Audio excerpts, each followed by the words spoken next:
What is going on? This is your boy, Justin J, aka the Kingarees, and I am excited to have y'all join me today. We are about to get into some conversation in a brunch-style setting. As you can tell, things are different. I got the chefs behind me. They are in here cooking, they're in here saucing it up. And we about to talk about some things that I've been waiting to do, but bigger and special.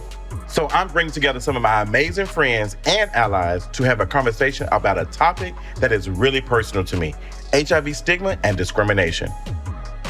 We got my boy, Byron Jamal, the love guru, who is helping me with my dating life so that I can stop dealing with these trash men. My homegirl, public health educator and human rights activist, Marnina Miller. And the doll, former mother of the Royal Ballroom House of LaBeija, fine artist and HIV activist, Kia LaBeija. And you all know I couldn't do this without them. Award-winning writer of All Boys Aren't Blue, a memoir manifesto, and HIV activist, George M. Johnson. Come judge for me, daughter. You know her from the Emmy, GLAAD, and Peabody Award-winning series Pose on FX. Fashion icon and actress, Dominique Jackson. And y'all know I can't just have anybody in the kitchen cooking, so I got Chef M, Culinary Institute of America alum, who has served the likes of Michelle Obama, period. I hope y'all excited about it, and we're gonna get into this conversation, and I hope that you're ready for it, because I don't even think you are.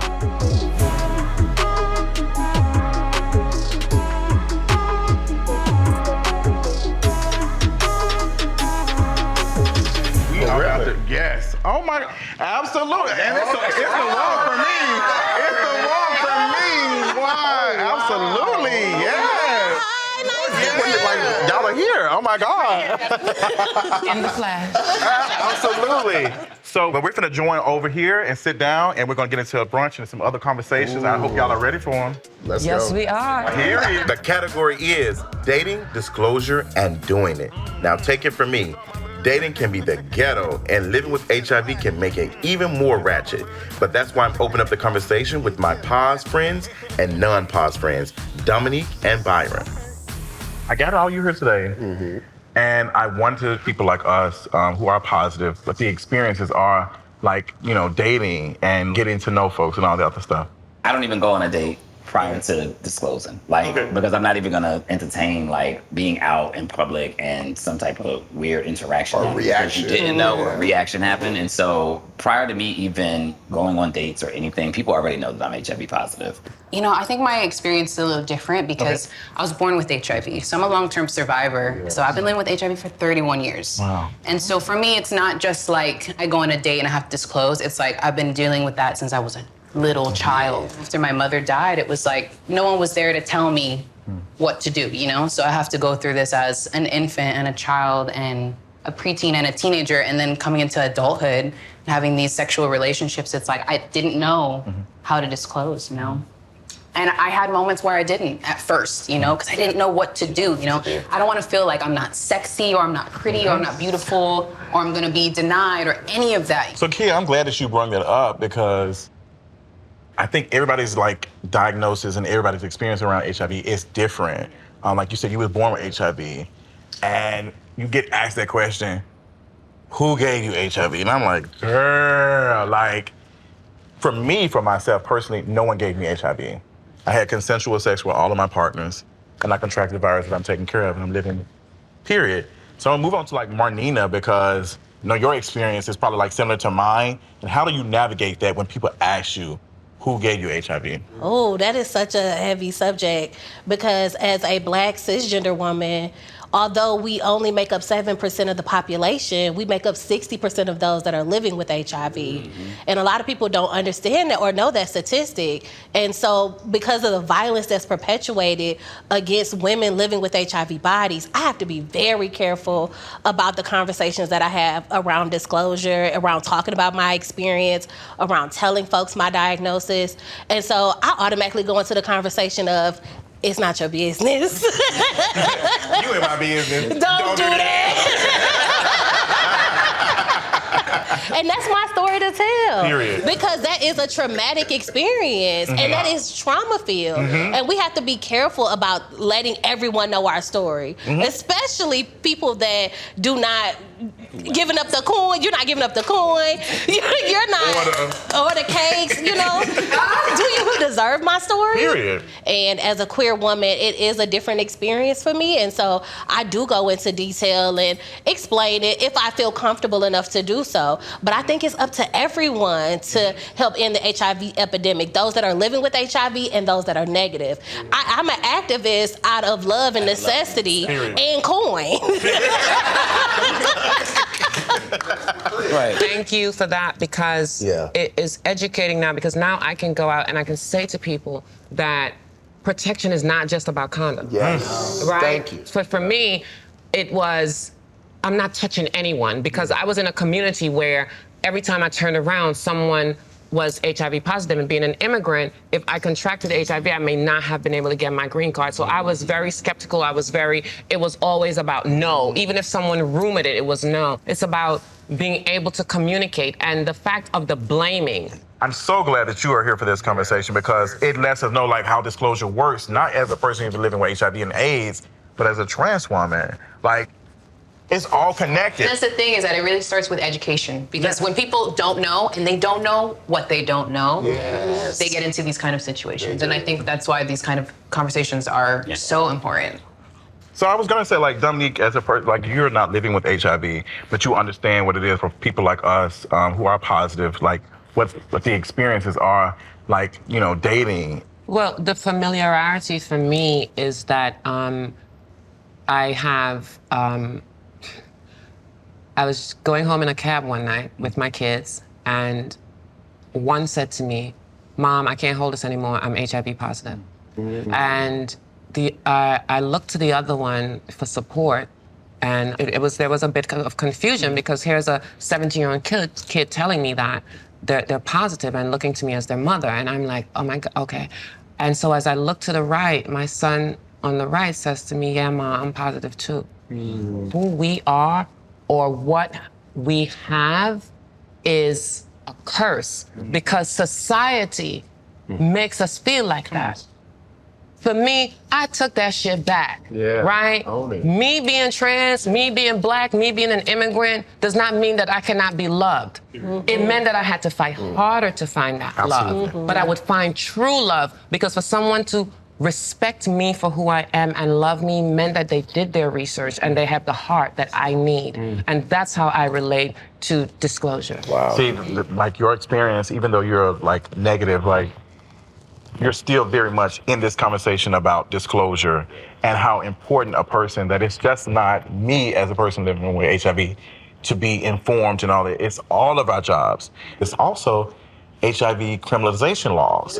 Government's response to its own failure is to criminalize those who they harm the most. Period. Right? And so when it came to HIV, it was like, okay, literally, it was the government's failure, because Ronald Reagan ignored it for almost a decade. And then by the time you got to 1991, which was 10 years after the first case, that was when they put the Ryan White's Care Act in. That's when they started actually doing support for people living with HIV. But then they started criminalizing all of these bills across the country around the criminality of a person transmitting the virus started to come up, right? And so government's, failure in that has basically taken something like that we weren't responsible for, and now has placed the burden on us. So I'm thinking, like, when it comes to outing, like, how do you even navigate that? Like, Marnina, have you ever had a situation where you may have, like, thought a person was going to out you, or you've seen another friend be outed or something? I had a family member personally out me. Wow. Yeah, so we were at the club, and we was at the club. It always started out at the club. How did I get here? We were at the club and we were dancing and having a good time. And like we were talking about desirability politics, she was a thinner woman. And so I thought the guys would find her more attractive. But the guys were all on me. I live in Texas. And so they like them thick and high. And so he's up on me and I'm like, hold on. I had just received my diagnosis a couple months prior. And I was like, oh my goodness, like, what are you doing? Like, get off of me. I'm not in the mood to date. And so he ended up, giving me his number later on. I took it down. And she wrote his number down as well. And so she called and told him about my status. And a couple months later, me and him were hanging out. We're out to eat. And he's like, oh, come back to my house. I'm like, okay. So we get to chilling on his couch at his house. And he turns to me and he goes, is it true because your cousin told me that you could give me AIDS? Wow. And at that moment, my heart started racing because 70% of cisgender Black women that are living with HIV have experienced intimate partner violence. And that is really, really serious. And so my safety, like my antennas went up. Like, is he gonna hurt me? But Because why would he know this information and then invite you over? Like, what are you trying to do? What is your intent? You may not get it, but it's not the same situation, but I can feel that. Yes. I really can. We're talking about disclosure, yes. In that moment, right, you don't know what they're gonna do to you, what's gonna happen to you, and that was really horrible. Whew. I had been disclosed to this person I was talking to, and you know, we yin around the house. We had a little 1-2, bit. Smack and tickle. Little bit. It was giving. Love smack and tickle. And the next day or two, they text me and they was talking about something. Well, you know, I've been coughing the last couple of days. And I'm like, this was so ridiculous. I'm like coughing, girl. Like what's going on? Like, I would have said, get some Theraflu. Do you have a humidifier in your house? And immediately, like, I'm feeling shame. Like, I have done something. Like, even though I know I've been, like, all of my things are good. Like, I didn't get all my tests back and stuff. It's just like, oh my gosh, whatever I have. And it's just, even the stigma was working on me because I feel dirty and unclean. I don't know if anyone else has had this experience, but these exact words that I risked my life for you. I don't know if anyone's felt that one. I felt that one multiple times. And I felt that usually at the end of a relationship where it was like this. And it's like, you know that my worst nightmare would be for me to transmit this virus to you. And I'm doing everything in my power to keep you safe. And you're gonna say, I risked my life from you. And you're also gonna say to me, oh, you might have given it to me. That's when you gotta take them and you go, let's go get tested. As someone who is not considered desirability by society standards, as a fat Black woman that's queer, that's also living with HIV, it is so much, like, it is so heavy on me. And so sometimes I don't feel vulnerable enough to be able to tell someone my whole truth about everything I'm experiencing because folks will weaponize it and make me feel less than for how I'm feeling, or they'll use it against me, like you were saying about, oh, I risked my life for you, or oh, now people know that I like fat women. You know, folks will weaponize that stuff against you. Kind of hearing from it is like this false positivity. When I walk in the room, I'm a bad bitch, like, period. But the world is always taking away from that. So let me just interject. People try to cut you off in that sense of blame yourself. You're doing what we were speaking of earlier, the guilt, right? You feel like you're not worthy and you feel like you did something wrong when you are two consenting adults in that relationship. So now that it's over and I don't want you to weaponize my truth, means that you're the lowest of the low. Keep stepping. Exactly. And it's happened to me multiple times. It's not just one time, but I've been in multiple situations where I felt that. And it's that moment that takes away that self-love. It's that moment where you're like, dang, did I? Am I? You know, and that really messes with this, and it messes with this, and it messes with every future experience that you have. I don't think we are vulnerable enough with each other. We're not. In our community. I feel like even if we disclose, I feel like the stories of what happened and how it made us feel, I don't feel like we share that deep enough. Because when we do, the stories like how you link together in your storylines, it comes out and you realize, wow, we really are experiencing many of the same emotions, many of the same fears, depressed moments, anxiety. Like we're dealing with the same stuff. Like, just to let your guard down and just have a moment where you can just be you. We have really dived into this conversation. We've gotten into some things. I've learned a lot. I've learned. I have really learned. I'm educated a lot more. It was dope. So we got Chef M bringing. We're going to One more round. Cheers. One more round. Okay, let me go ahead and. Those drinks look amazing, Chef M. Yeah, they do. So They do. I made a blueberry syrup. Okay. So we just take it, strain it out, and then there's a little bit of Pim's dried vermouth. Oh, it smells And amazing. a very aromatic gin. I want us all to go around, starting with you, Marnina, and we're gonna cheers, we're gonna celebrate, we're gonna toast to the ancestors, to the folks who came before us and did this work to move us forward, to carry these conversations so we can pass it on to the next generation. So I want you to start with you, Marnina. Who are you cheering to? Who are you celebrating? Who are you giving that energy to? I'm calling into the room Marsha P. Johnson. Yes. None of us as Black queer folks will be able to be authentically ourselves without her story and her influence and for her throwing that brick. So shouts out to sis. Absolutely. About you, George. I'm going to call into the room Dr. Ron Simmons. Dr. Ron Simmons was a pioneer in HIV, not just HIV work, but holistic work before there was any treatment in the Washington, D.C. area. Dr. Ron Simmons has saved countless lives, tens of thousands of lives of Black queer people, including myself, as he was one of my boss. He was a radical. He went about this from the perspective of there is no such thing as a no when my people are dying. And so that is who I want to bring into the room. And I feel like I carry much of the work that I do is to honor all of the work that he left behind. About you, Kia. Well, first and foremost, I'm always going to bring my mother into the room, Quan Bennett, who left us in 2004. All the work that she did was really important. I'm also like to recognize the women that did a hearing that made the CDC change the AIDS definition to include women's issues. Yes. So I want to bring into the room the pioneers of ballroom: Avis Pendarvis, Dorian Corey, Pepe LaBeija, Yes. Paris Dupree.